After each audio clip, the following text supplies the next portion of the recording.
Salut à tous, je suis Tito et bienvenue dans le garage. Aujourd'hui, on va parler de yokai avec Nononba.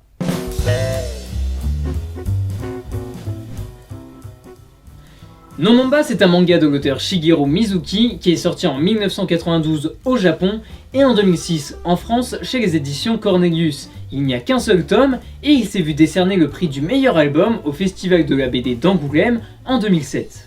Nononba, c'est une histoire qui se déroule dans les années 1930 sur la côte ouest du Japon, dans la petite ville de Sakai Minato. Nononba est une vieille femme pauvre qui vient de perdre son mari. Elle se fait alors accueillir dans la famille du jeune Shigeru Murata et s'occupera des tâches ménagères en échange de leur hospitalité. Shigeru est un jeune garçon en primaire qui déborde d'imagination. Et la plupart des enfants de son âge jouent à la guerre à coups de bâtons et de cailloux. Mais lui préfère le dessin et n'hésite pas à dessiner un tas d'histoires en tout genre. Sa principale inspiration sont les histoires de monstres racontées par Nononba. La vieille femme étant chamane, elle n'hésite pas à partager avec Shigeru ses connaissances sur les yokai, des créatures surnaturelles et fantomatiques. Les yokai vont alors envahir régulièrement le quotidien de Shigeru, embrouillant alors son esprit au point de ne plus savoir s'il était en train de rêver ou non. Un jour, par exemple, Nononba et Shigeru étaient sur le chemin du retour. La nuit ne tardait pas à tomber lorsqu'une présence se fit entendre derrière eux. Des claquements réguliers résonnaient dans l'obscurité.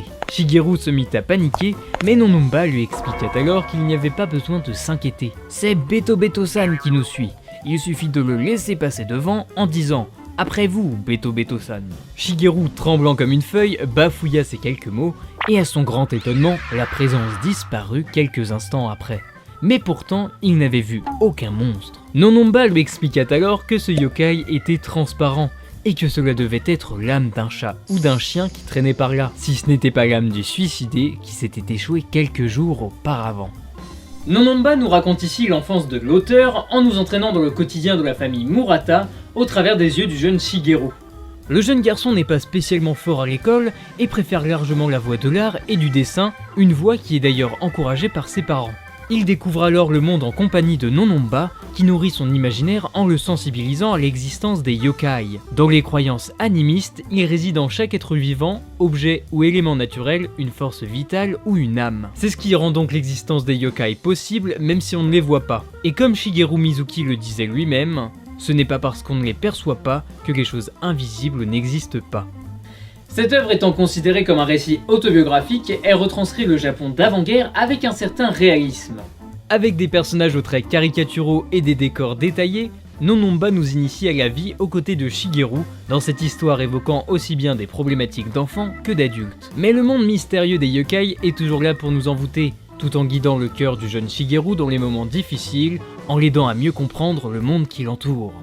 Sachez d'ailleurs que John est lui aussi un yokai, c'est un Opelabo. Il a une apparence humaine, mais il peut faire disparaître les traits de son visage à volonté. Mais évitez de lui en parler, ça le gêne. La vie de Shigeru Mizuki sera par la suite très dure. Enrôlé dans l'armée impériale en 1942, il perdra son bras gauche lors d'un bombardement en Nouvelle-Guinée. Il deviendra mangaka que bien plus tard et repopularisera les yokai, notamment avec son célèbre manga Kitaro le Repoussant, sorti en 1959. Je vous conseille au passage son dictionnaire des yokai si vous voulez aller plus loin. Ce grand homme décède en novembre 2015 à l'âge de 93 ans.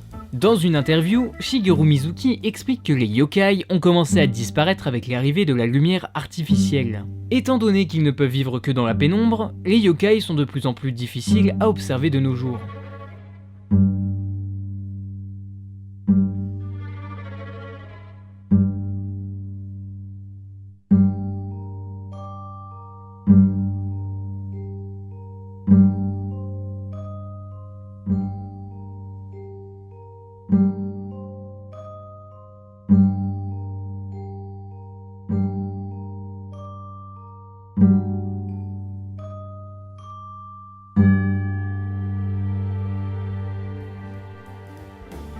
Nononba immortalise un passé riche tout en mêlant ces créatures fantastiques que sont les yokai. Et que l'on y croit ou non, méfiez-vous, les esprits farceurs sont partout. Nous voilà arrivés à la fin de cette chronique, n'hésitez pas à vous abonner à la chaîne et à me rejoindre sur les réseaux sociaux. Sur ce, je vous dis à bientôt pour de nouvelles aventures, et d'ici là, portez-vous bien.